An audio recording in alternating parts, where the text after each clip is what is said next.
Hello friends, सफल steps में आप सबका एक बार फिर स्वागत है। पिछली क्लास में हम लोगों ने शुरू किया था आर्थिक समीक्षा राजस्थान का चैप्टर नंबर 2, जिसका नाम था कृषि और संबद्ध क्षेत्र, एग्रीकल्चर एंड अलाइड सेक्टर। ये चैप्टर काफ़ी बड़ा चैप्टर होता है और इसमें बहुत कुछ है पढ़ने के लिए, इसलिए पिछली क्लास में हम इसे पूरा नहीं कर पाए और आज भी इसकी पूरा होने की उम्मीद कम है, लेकिन हम लोग सिग्निफिकेंट पार्ट आज कवर कर लेंगे। तो सबसे पहले मैं हल्का सा आपको ब्रीफ करवा देता हूँ, समरी करा देता हूँ कि हमने अभी तक क्या क्या पढ़ लिया। बेहद आसान आसान बातें हम लोगों ने पढ़ी। पिछली क्लास तक हम लोगों ने ये डिस्कस किया था कि एग्रीकल्चर सेक्टर राजस्थान में इतना प्रोमिनेंट, इतना महत्वपूर्ण क्यों है। हम लोगों ने पढ़ा कि राजस्थान की जो जीडीपी है, राजस्थान का जो जीवीए है, मतलब स्टेट का जीवीए जिसको हम जीएसवीए बोलते हैं, उस जीएसवीए में कृषि क्षेत्र का योगदान बहुत सिग्निफिकेंट है, जो लगभग अगर हम लोग प्रचलित मूल्यों पर जाएं तो लगभग 30% के आसपास बैठता है।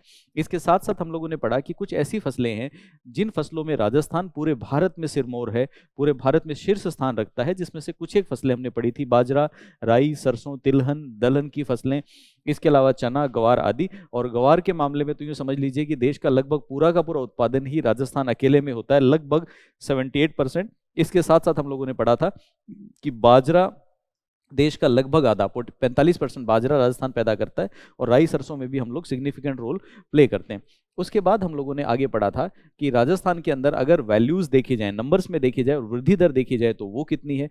तो हम लोगों ने पढ़ा था कि अगर प्रचलित मूल्यों पे जाएं तो 3,37,221 करोड़ ये हमारा जीएसवीए है राजस्थान में कृषि क्षेत्र का, और उसके अंदर जो वृद्धि देखने को मिली वो 14.57%। वही सेम अमाउंट अगर हम लोग प्रचलित मूल्यों की जगह कांस्टेंट प्राइस पे जाएं तो 4.78% नजर आता है।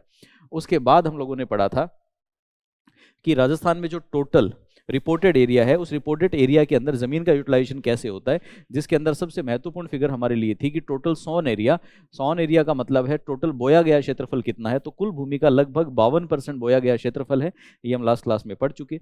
इसके साथ साथ फिर हम लोगों ने आगे पढ़ना शुरू किया था कि राजस्थान में बारिश नॉर्मली पिछले साल सामान्य या सामान्य से अधिक रही। दो ऐसे एरियाज हैं जहां सामान्य से कम बारिश हुई, जो हम लोगों ने पढ़ा था कि सिरोही और गंगानगर है। उसके साथ साथ हम लोगों ने पढ़ा था कि कौन सी फसल में राजस्थान कितना स्थान रखता है, राजस्थान के प्रमुख जलवायु खंड कौन से हैं, अलग अलग जलवायु खंड में खरीफ के समय कौन सी फसल और रबी की फसल कौन कौन सी होती हैं, प्रमुख फसलें कौन सी हैं। इसके बाद हम लोगों ने कुछ योजनाएं पढ़नी शुरू की थी, जिसमें से बीज स्वावलंबन योजना हम पढ़ चुके थे। महिलाओं के प्रशिक्षण के लिए सरकार क्या कार्यक्रम कर रही है महिला कृषकों के लिए, वो हमने पढ़ा था। कृषि की पढ़ाई करने वाली महिला छात्राओं के लिए सरकार क्या योजना लेके आई है वो हम पढ़ चुके। और इसके साथ साथ हम लोगों ने पढ़ा था कि राजस्थान में देखकर विश्वास करने की प्रथा या कृषि प्रदर्शन को लेके क्या नियम है। और उसके बाद हम लोगों ने पढ़ा था कि राजस्थान सरकार बीज मिनी किट डिस्ट्रीब्यूशन का क्या प्रोग्राम चला रही है अभी, राजस्थान सरकार या केंद्र सरकार। और इसके साथ साथ हम लोगों ने पढ़ा था कि जो सूक्ष्म पोषक तत्व हैं उनकी मिनी किट डिस्ट्रीब्यूशन के लिए क्या प्रोग्राम है। यहाँ तक की बातें हम लोग लास्ट क्लास में पढ़ चुके थे। आज हम लोग आगे कंटिन्यू करेंगे। अगली चीज है जिसका नाम है zero budget natural farming. Zero budget natural farming क्या है, अगर ध्यान से पढ़ा जाए तो इसके अंदर दो तीन शब्द मिलके बना है। पहला है जीरो बजट। जीरो बजट का मतलब है ऐसी खेती जिसके अंदर आपका बजट शून्य हो। शून्य बजट का मतलब है आपका कोई खर्चा ना हो, बिना पैसे के जिस खेती को किया जा सके वो जीरो बजट खेती है। नेचुरल फार्मिंग का मतलब है वो फार्मिंग का तरीका जो प्राकृतिक तरीके से हो।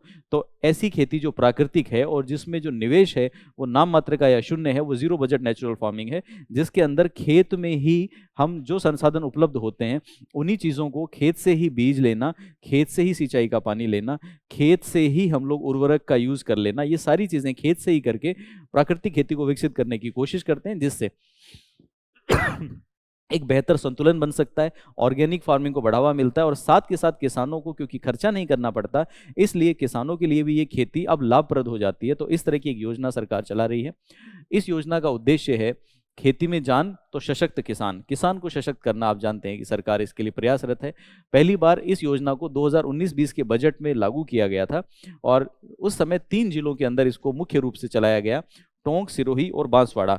अब जब 3 जिलों के अंदर परिणाम सकारात्मक आए, अच्छे परिणाम आए, तो इस योजना का दायरा बढ़ाकर 2020-21 में इसे 15 जिलों के अंदर लागू कर दिया गया। 15 जिले कौन कौन से हैं? टोंक, अजमेर, अलवर, बारा, झालावाड़, भीलवाड़ा, उदयपुर, बांसवाड़ा, सीकर, नागपुर, बाड़मेर, चूरू, जैसलमेर, हनुमानगढ़ और सिरोही, इन जिलों के अंदर इसको लागू किया गया।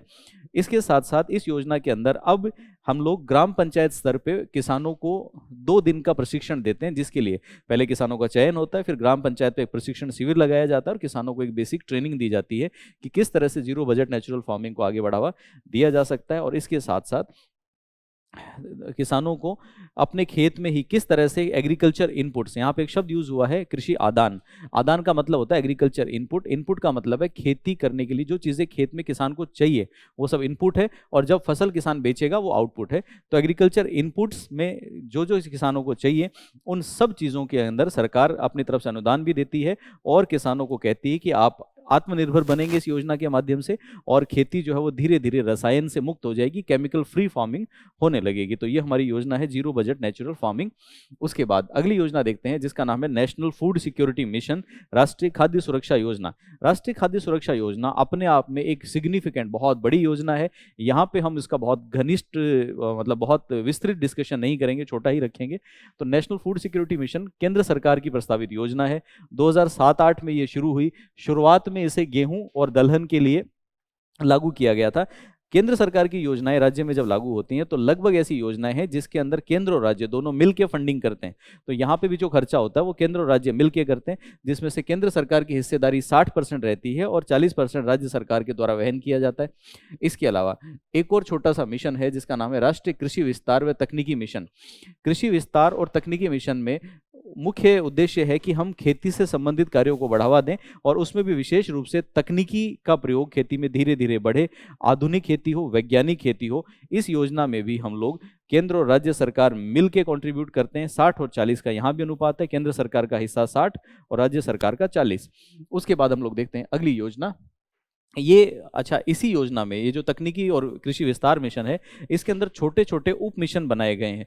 उप मिशन क्यों बनाए जाते हैं? जब एक योजना समग्र रूप से चालू होती है तो उस योजना का मॉनिटरिंग करना डिफिकल्ट होता है, उससे परिणाम बहुत अच्छे और बहुत जिसको हम बोलते हैं तीव्र क्विक रिजल्ट नहीं आते।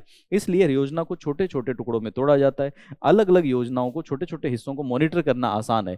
जैसे जस्ट एग्जाम्पल के लिए मैं बोलूँ कि हमें भारत का विकास करना है, इंडिया के डेवलपमेंट के लिए एक योजना हो इंडिया डेवलपमेंट योजना, जिसमें सब कुछ हो रहा है भारत में, तो उस योजना की मॉनिटरिंग नहीं हो पाएगी। सड़कों के लिए अलग योजना बना दी, परिवहन के लिए अलग योजना बना दी, जलमार्ग के लिए अलग योजना बना दी, लोगों के खाने पीने के लिए अलग योजना बना दी। छोटी छोटी योजनाएं होंगी तो उनको मॉनिटर करना आसान होगा। यहाँ भी हम यही काम कर रहे हैं। इस योजना में उप मिशन कौन सा? पहला है कृषि विस्तार पर उप मिशन। कृषि विस्तार पर एग्रीकल्चर एक्सटेंशन पे जो उप मिशन है उसके अंदर हम लोग काम क्या क्या करते हैं?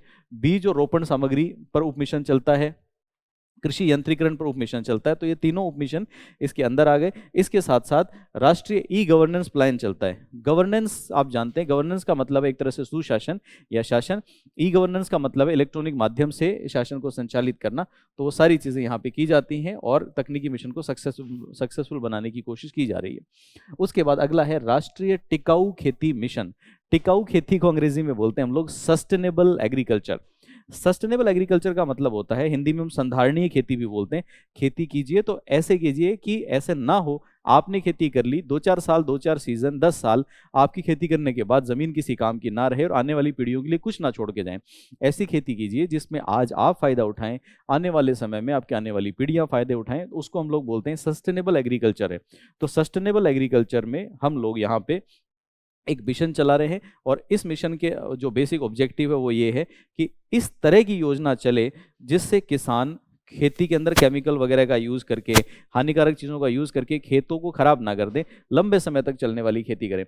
इस योजना में हम कई योजनाओं को पुनर्गठित करते हैं और एक नई योजना का रूप दे देते हैं। कौन कौन सी योजनाओं को पुनर्गठित किया गया वो हम लोग देखते हैं। एक योजना है राष्ट्रीय सूक्ष्म सिंचाई योजना, एक है राष्ट्रीय जैविक खेती परियोजना। तो ऑर्गेनिक फार्मिंग की स्कीम, माइक्रो इरिगेशन की स्कीम, इन सबको इसमें जोड़ा।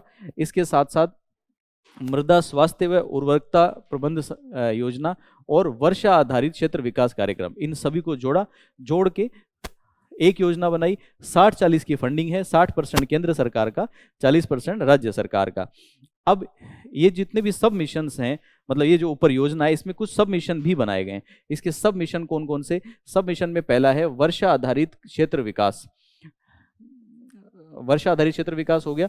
उसके बाद अगला इसमें उद्देश्य क्या है? इसका उद्देश्य है किसानों को समन्वित कृषि पद्धति और सहायक गतिविधियों हेतु सहायता देना।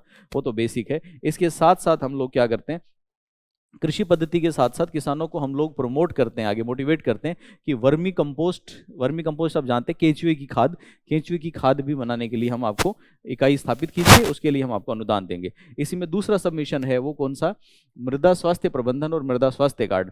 अब इसके अंदर हम जानते हैं कि मृदा स्वास्थ्य प्रबंधन या स्वास्थ्य कार्ड में क्या होगा, हम जो हमारी मृदा की क्वालिटी है उसकी मॉनिटरिंग करेंगे, और अगर कहीं भी हमें कमज़ोर मिलेगा तो हम जो सूक्ष्म पोषक तत्व हैं वो दे देंगे, जिससे आप लोग मृदा को वापस वही क्वालिटी का बना सकते हो, रिस्टोर कर सकते हो।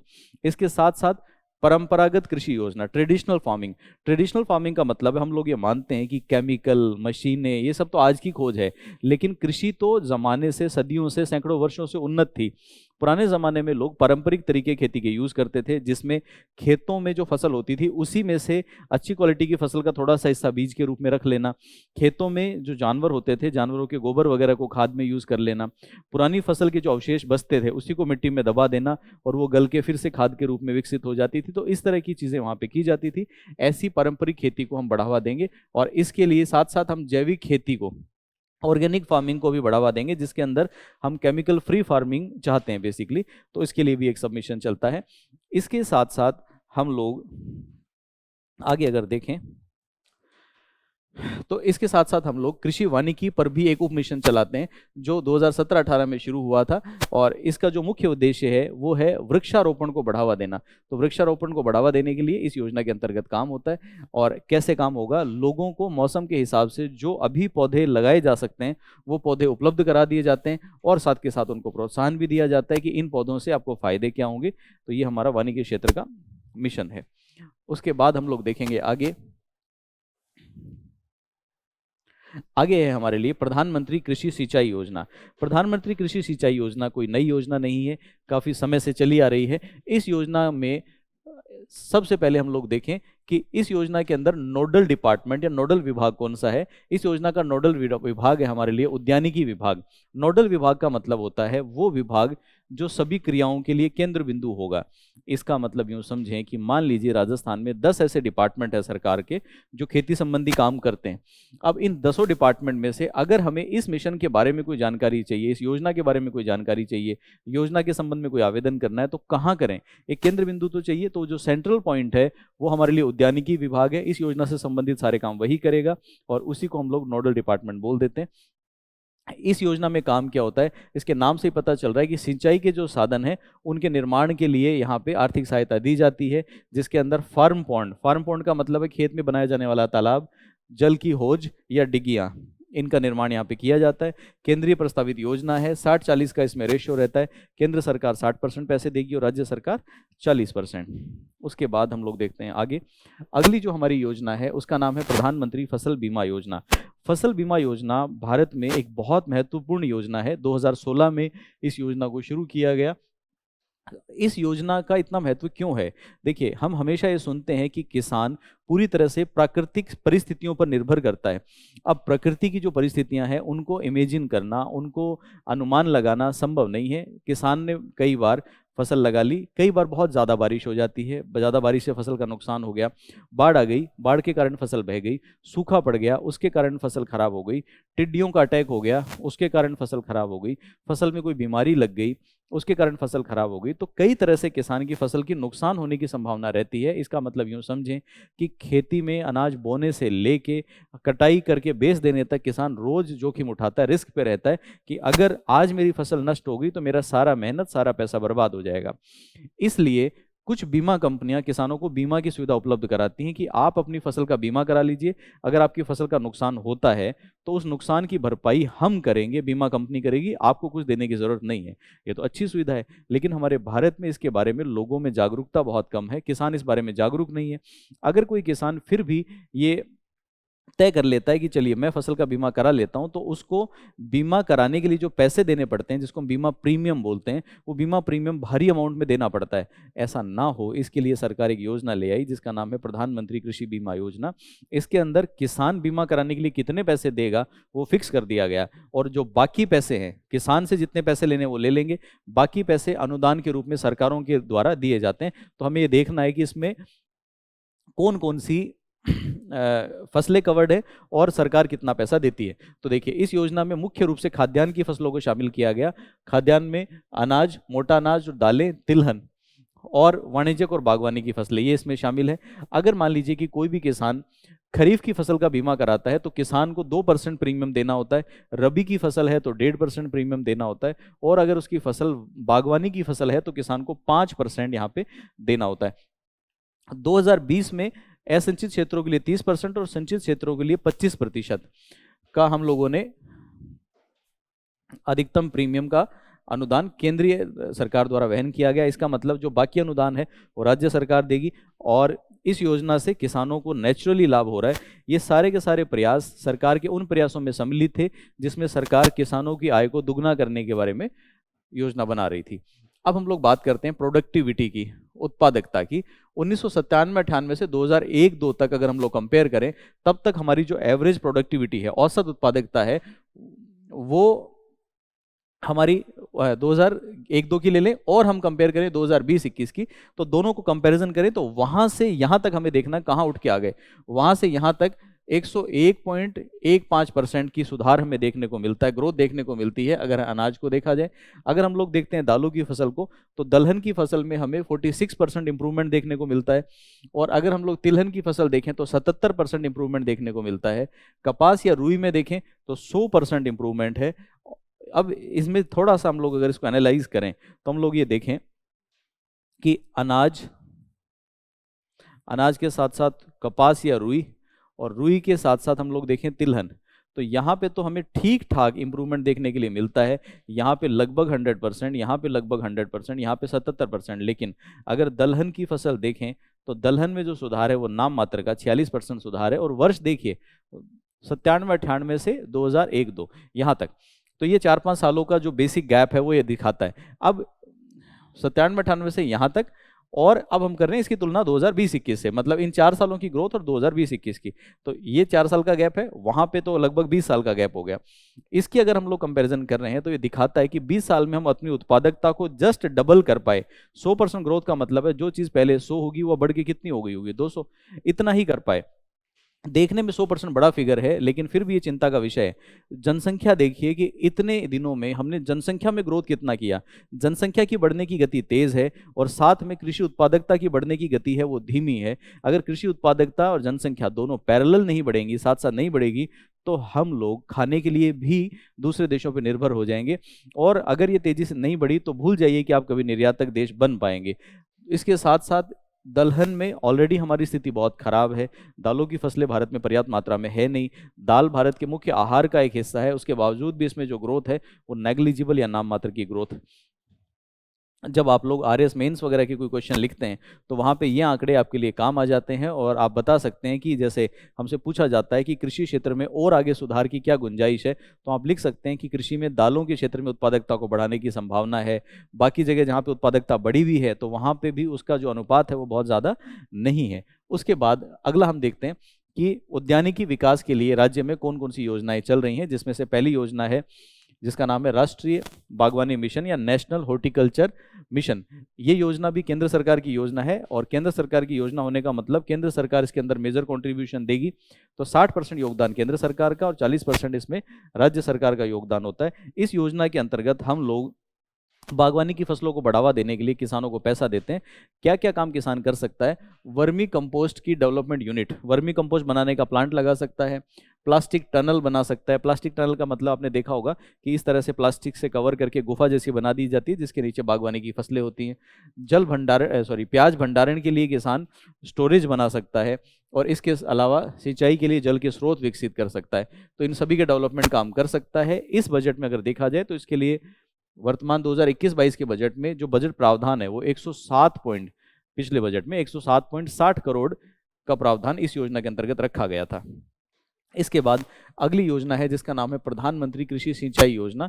कृषि सिंचाई योजना हमने पहले ही पढ़ ली थी, उसी का एक यूनिट है जिसका नाम है कृषि सिंचाई योजना में सूक्ष्म सिंचाई, माइक्रो इरिगेशन। ये जो माइक्रो इरिगेशन है इसका ऑब्जेक्टिव ये होता है कि हम लोग कम से कम पानी का यूज करें, ज़्यादा से ज़्यादा क्षेत्र को, ज़्यादा से ज़्यादा खेतों को हम लोग पानी उपलब्ध कराएं, कम पानी में ज़्यादा खेती कर लेना, हर एक बूंद का उपयोग कर लेना, हर एक ज़मीन को पानी पहुंचा देना। ये इस योजना का मुख्य उद्देश्य है। इसके अंदर हम लोग सिंचाई की वो तकनीक का प्रयोग करने की कोशिश करते हैं जहाँ पे पानी कम लगे, जैसे बूंद बूंद सिंचाई जिसको हम ड्रिप इरिगेशन बोलते हैं, फव्वारों से सिंचाई जिसको हम स्प्रिंकलर सिस्टम बोलते हैं। इस तरह की खेती का यहाँ पे प्रयोग करेंगे। तो जैसे लघु सिंचाई पद्धति में ड्रिप सिंचाई और फव्वारा सिंचाई को हम लोग प्रयोग करते हैं, और हम लोग किसानों को बोलते हैं कि कम पानी का यूज करके ज़्यादा खेती करने की तकनीक सीखिए। इस योजना में भी जो वित्तीय संसाधन है वो केंद्र और राज्य मिल के लगाते हैं, 60% केंद्र सरकार का, 40% राज्य सरकार का। इसके बाद अगली योजना है जिसका नाम है सौर ऊर्जा आधारित पंप योजना। आप सभी लोगों ने सौर ऊर्जा आधारित पंप योजना नाम तो नहीं सुना होगा, लेकिन कुसुम योजना जरूर सुना होगा। इसी योजना का नाम कुसुम योजना है।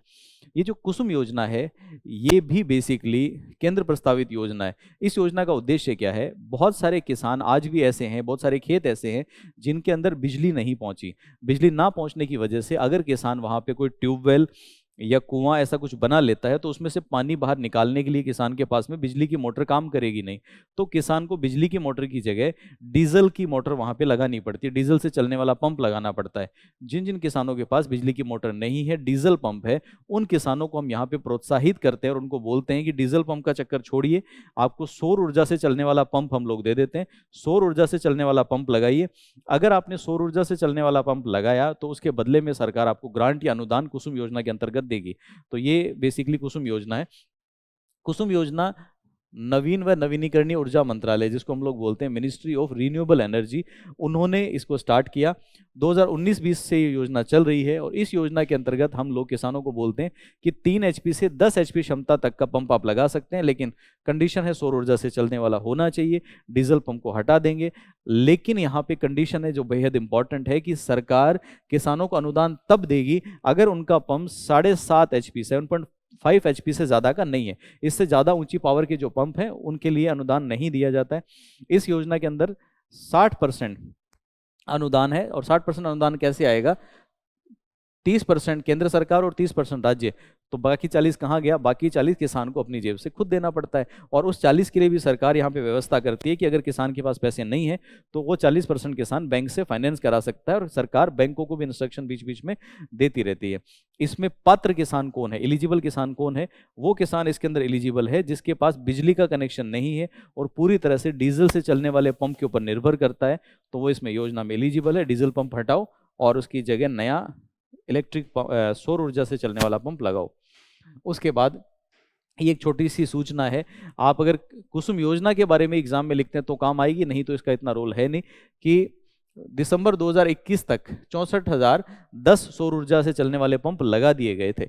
चलिए, इसके बाद अगला है राष्ट्रीय कृषि विकास योजना। राष्ट्रीय कृषि विकास योजना नाम से पता चल रहा है कि इसके अंदर एग्रीकल्चर डेवलपमेंट का काम हम लोग करते हैं। हम यहाँ पे उन जिलों को टारगेट करते हैं जिन जिलों में राष्ट्रीय उद्यानिकी मिशन का फायदा नहीं पहुंचा। तो जिन जिलों में ये मिशन पहुंच गया वहां पे ये योजना नहीं चलेगी, जहां पे मिशन नहीं पहुंचा वहां पे योजना काम करेगी। इसके अंदर हम लोग बेसिकली काम क्या क्या करते हैं? उद्यानिकी विकास कार्यक्रम चलाते हैं, शहरी क्षेत्रों में वेजिटेबल क्लस्टर, सब्जियों के उत्पादन के लिए क्लस्टर डेवलपमेंट करते हैं, और ये योजना झालावाड़, जोधपुर, टोंक, बूंदी, चित्तौड़गढ़ और सवाई माधोपुर, इन सब के अंदर हम लोग इस योजना में उत्कृष्टता केंद्र, एक्सीलेंस सेंटर जिसको बोलते हैं, वो स्थापित करने की कोशिश कर रहे हैं। बस्सी जयपुर के अंदर हम लोग अनार, और नानता कोटा के अंदर खट्टे फल, साइट्रिक फूड जिनको साइट्रस फूड बोलते हैं, उनके उत्पादन के लिए केंद्र विकसित करने का प्रयास इस योजना में कर रहे हैं। साथ के साथ नर्सरियां भी यहाँ पे विकसित की जाती हैं। इसके साथ साथ अगली एक योजना है जिसका नाम है फर्टिगेशन, फॉलियर फर्टिलाइजेशन और ऑटोमेशन योजना। ये फर्टिगेशन क्या है? ध्यान से देखिए जरा, ये शब्द बेसिकली 2 शब्दों की संधि करके बनाया गया है। एक शब्द है फर्टिलाइजर, एक है इरिगेशन। फर्टिलाइजर का मतलब उर्वरक होता है, इरिगेशन का मतलब सिंचाई होता है। फर्टिलाइजर और इरिगेशन को जोड़ के बना दिया गया फर्टिगेशन। फर्टिगेशन क्या है? बेसिकली हम लोगों को खेत के अंदर फर्टिलाइजर देना है, लेकिन खेत के अंदर उर्वरक या फर्टिलाइजर देते समय हम लोग उसको सिंचाई के माध्यम से सप्लाई करते हैं। तो यूं समझें कि अगर मान लीजिए सिंचाई की पाइपलाइन जा रही है, तो उसी पाइपलाइन के अंदर अगर हम लोग फर्टिलाइजर इंजेक्ट कर दें तो उस फर्टिलाइजर को छिड़कने करने की जरूरत नहीं है, पानी के साथ साथ सिंचाई के साथ पूरे खेत में पहुंच जाएगा। ये जो टेक्निक है ये फर्टिगेशन कहलाती है।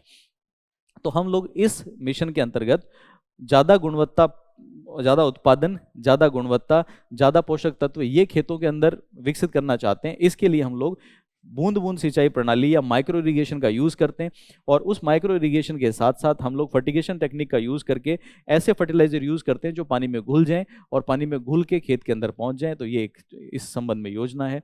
इसके साथ साथ इस योजना में 2019-20 से चलाई जा रही है, और दोनों चीज़ों का विकास इसमें होगा, सिंचाई को भी बढ़ावा मिलता है और फर्टिलाइजर के उपयोग को भी। अब इसके बाद अगली योजना आती है जिसका नाम है कृषि विपणन। कृषि विपणन के बारे में सबसे पहले हम लोग जान लें। कृषि विपणन को अंग्रेजी में हम लोग बोलते हैं एग्रीकल्चर मार्केटिंग। एग्रीकल्चर मार्केटिंग किसी भी किसान के लिए और किसी भी देश के लिए, किसी भी राज्य के लिए एक बहुत बड़ा मुद्दा है। भारत के लिए तो बहुत ही बड़ा मुद्दा है। भारत में किसानों के पास बेसिक समस्या ये है कि पहले किसान अपनी फसल उगा नहीं पाता, लेकिन अगर किसान ने फसल उगा भी ली तो उस फसल को सही दाम पे बाजार में बेच पाए, ये एक बहुत बड़ी समस्या मुंह फाड़ के खड़ी हो जाती है और किसान सही रेट अपनी फसल की नहीं ले पाता। इसलिए गवर्नमेंट कंटिन्यूसली एफर्ट करती रहती है कि एग्रीकल्चर मार्केटिंग के संबंध में कुछ सुधार किए जाए। तो आइए देखते हैं मार्केटिंग के संबंध में क्या किया जा रहा है। सबसे पहले राज्य के अंदर कृषि विपणन या मार्केटिंग ठीक से हो, इसके लिए हम लोगों ने एक निदेशालय या एक डायरेक्टरेट बना रखा है जिसका नाम है कृषि विपणन निदेशालय, एग्रीकल्चर मार्केटिंग डायरेक्टरेट। उसका काम है इस पूरी एक्टिविटीज़ को मॉनिटर करना। इसके साथ साथ हम छोटी छोटी योजनाएं यहाँ पे चलाते रहते हैं, जिसमें एक योजना है राजीव गांधी कृषक सहायता योजना, राजीव गांधी कृषक साथी सहायता योजना। ये योजना क्या है? अगर मान लीजिए कि किसी भी कृषि कार्य के लिए किसान काम कर रहा है और काम करने के दौरान कोई दुर्घटना का शिकार हो जाता है, तो जो किसान दुर्घटना में शिकार हो जाएंगे उनके लिए हम यहाँ पे वित्तीय सहायता उपलब्ध कराते हैं। इसके अंदर सभी किसान, खेतीहर मजदूर और हम्माल ये सभी के सभी योग्य हैं, लेकिन दुर्घटना पे मिलने वाला पैसा ही इसके अंदर शामिल होता है। इसके अलावा एक योजना है जिसका नाम है किसान कलेवा योजना। ये किसान कलेवा योजना क्या है? जो ध्यान रखिएगा, ये योजना मंडी से संबंधित है। तो ये मंडी में ही होगा। ये दुर्घटना भी जो हुई है ऊपर, ये भी मंडी में हुई है या विपणन के दौरान हुई है, तभी ये किसान इसके अंदर योग्य है।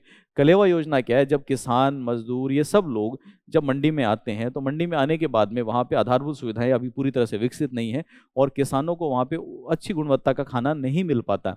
तो किसानों को या बाकी लोगों को वहाँ पे उच्च गुणवत्ता का खाना मिल पाए, इसके लिए एक योजना चलाई जाती है जिसका नाम किसान कलेवा योजना है। और जो खाना उनको उपलब्ध कराया जाएगा वो ग्रांट पे, अनुदान पे होगा, मतलब थोड़ा सब्सिडाइज होगा, सस्ती दर पे उनको उपलब्ध कराया जाता है। इसके बाद में एक बेहद महत्वपूर्ण योजना है जो लगभग पिछले सभी एग्जाम्स में पूछी गई है और आगे भी इसके पूछे जाने की पूरी संभावना है, जिसका नाम है महात्मा ज्योतिबा फुले मंडी श्रमिक कल्याण या महिला श्रमिक कल्याण योजना। ज्योतिबा फुले योजना, अगर आप पिछली भर्तियां देखें तो एसआई की भर्ती में या आरएस की भर्ती में भी इससे संबंधित प्रश्न आए हैं, और मैं ये कहता हूं कि जो भी आगे वैकेंसी आएंगी उनके लिए भी ये सिग्निफिकेंट है। 2015 में प्रारंभ हुई। इस योजना में कुछ बातें ऐसी हैं जिसकी वजह से इस योजना को क्वेश्चंस में पूछने के लिए एग्जामिनर हमेशा आतुर रहता है। खास बातें इसकी क्या क्या? इसकी पहली बात है प्रसूति सहायता। प्रसूति सहायता को हम लोग बोल सकते हैं मैटरनिटी ग्रांट। ये मैटरनिटी ग्रांट क्या है? ऐसी महिला श्रमिक जो अनुज्ञप्तिधारी हैं, मतलब अप्रूव्ड श्रमिक हैं, रजिस्टर्ड श्रमिक हैं, अगर उनमें किसी महिला को बच्चा होता है तो वहां पे उनको हम लोग आर्थिक सहायता उपलब्ध कराते हैं। लेकिन कंडीशन है ये आर्थिक सहायता 2 प्रसूति अवधि के लिए, 2 बार डिलीवरी के लिए ही मिलेगी, मतलब 2 बच्चों से ज़्यादा के लिए ये नहीं दी जाएगी। और कितना इसमें पैसा दिया जाएगा, हम लोग ये देखेंगे कि अगर कोई भी श्रमिक राजस्थान में अकुशल श्रमिक है, अनट्रेन्ड वर्कर है, उसको 45 दिन की मजदूरी कितनी मिलनी चाहिए, उतनी मजदूरी के बराबर इनको आर्थिक सहायता दे देंगे। जस्ट एग्जाम्पल के लिए मान लो कि अगर एक अकुशल श्रमिक की मजदूरी 1000 रुपये बनती, जस्ट उदाहरण के लिए, तो 45 दिन के 45,000 रुपये हो गए। इतने रुपए इनको आर्थिक सहायता के रूप में दे दिए जाएंगे। इसके साथ साथ विवाह के लिए भी सहायता दी जाती है। विवाह के लिए सहायता कैसे? जो यहाँ पे श्रमिक या मजदूर काम करते हैं उनमें से अगर कोई महिला ऐसी है जो अविवाहित है, मजदूर है, अविवाहित है, अगर वो अपनी शादी करती हैं तो भी आर्थिक सहायता मिलती है, या फिर कोई महिला श्रमिक है अपनी बेटी की शादी करती है, या पुरुष श्रमिक है वो अपनी बेटी की शादी करता है, तो भी यहाँ पे आर्थिक सहायता मिलती है। तो देखिए, रजिस्टर्ड अगर महिला श्रमिक है तो स्वयं के विवाह के लिए भी आर्थिक सहायता मिलेगी 50,000 रुपये। और अगर मान लीजिए कि स्वयं के लिए नहीं चाहिए, पुरुष या महिला श्रमिक है वो अपनी पुत्रियों के लिए अगर सहायता चाहते हैं तो उनको 50,000 रुपये की आर्थिक सहायता मिलेगी। और खास बात क्या है, ये 50,000 रुपये 2 बार दिए जा सकते हैं, मतलब 2 पुत्रियां हैं किसी की तो 2 बार भी उनको ये पैसे दिए जा सकते हैं। उसके साथ साथ मेधावी छात्र जितने भी हैं इंटेलिजेंट जो स्टूडेंट्स हैं उनको छात्रवृत्ति भी यहाँ पे दी जाती है। कंडीशन यहाँ भी वही रहेगी कि जो श्रमिक ऐसे हैं जो रजिस्टर्ड हैं, अप्रूव्ड हैं, उन श्रमिकों के अगर बेटा बेटी हैं, उनके बच्चे हैं और श्रमिकों के बच्चे 60% या उससे ज़्यादा अंक प्राप्त करते हैं तो इस योजना में वो एलिजिबल है, उनको स्कॉलरशिप मिलेगी। और इसके साथ साथ जो रजिस्टर्ड श्रमिक हैं अगर वो बीमार हो जाते हैं तो उनको चिकित्सा सहायता भी दी जाती है। अब चिकित्सा सहायता के अंतर्गत यहाँ पे सबसे पहले हम लोग देखते हैं कि जो हमाल है, हमाल का मतलब जो वजन ढोने वाले हैं, वहाँ पे बोरियां उतारने वाले हैं, अगर उनको गंभीर बीमारी होती है जैसे कि कैंसर, हार्ट अटैक, लीवर या किडनी, इनकी बीमारी होती है तो सरकारी अस्पताल में या राज्य से सहायता प्राप्त किसी भी अस्पताल में वो भर्ती होकर इलाज करा सकते हैं। 20,000 रुपये तक की राशि वित्तीय सहायता के रूप में, आर्थिक सहायता के रूप में उनको दे दी जाती है। इसके साथ साथ अभी हमने पढ़ा था कि अगर कोई भी महिला श्रमिक को प्रसव होता है, डिलीवरी होती है, तो उसको हम लोग आर्थिक सहायता देते हैं। तो अगर मान लीजिए कि कोई पुरुष श्रमिक है, उसके भी बच्चे अगर घर में हुए हैं तो पुरुष श्रमिक को भी आर्थिक सहायता मिलेगी, लेकिन कंडीशन है 2 डिलीवरी के लिए पैसे मिलते हैं, इससे ज़्यादा के लिए नहीं। और कितने मिलेंगे? महिलाओं के लिए हमने पढ़े थे कि उनको अकुशल श्रमिक की 45 दिन की मजदूरी मिलती है। इनको मजदूरी जो मिलेगी वो अकुशल श्रमिक के बराबर 15 दिन की मजदूरी मिलेगी। मैंने उदाहरण दिया था कि 1,000 रुपये पर डे मान के चलें तो उनको 45,000 मिलेंगे, अगर 1,000 रुपये पर डे मान के चलें तो इनको 15,000 रुपये मिलेंगे। तो ये हमारे लिए पूरी योजना जो है वो ज्योतिबा फुले योजना कहलाती है। तो आज के सेशन को हम लोग यहीं कंक्लूड करते हैं और जल्द ही हम लोग इसका अगला सेशन आपके लिए लेके आएंगे। तब तक के लिए आप लोग इसको रिवाइज करें। इसके जो PDF नोट्स वगैरह हैं वो भी हम जल्दी ही आपको उपलब्ध करा देंगे। इसके साथ साथ अगर हम लोग गोपालपुरा में हम लोग offline classes first grade economics के लिए और जूनियर अकाउंटेंट के लिए प्रारंभ कर चुके हैं। आप में से कोई भी अगर उस क्लासेस को ज्वाइन करना चाहे तो आपका बहुत बहुत स्वागत है। इसके अलावा ऑनलाइन क्लासेस हमारी लगभग सभी सब्जेक्ट के लिए स्टार्ट हो चुकी हैं। अगर आपको लगता है कि हम आपके लिए सिग्निफिकेंट काम कर पाते हैं, आपको हमारा कंटेंट पसंद आता है, तो हमारे चैनल को लाइक कीजिए, सब्सक्राइब कीजिए और ज़्यादा से ज़्यादा स्टूडेंट्स के साथ में उसको शेयर कीजिए सो दैट ये जानकारी ज़्यादा लोगों तक पहुंच सके। आज के सेशन के लिए आपका बहुत बहुत धन्यवाद। अगले सेशन में हम इस चैप्टर का बचा हुआ हिस्सा कंप्लीट करेंगे। Thank you.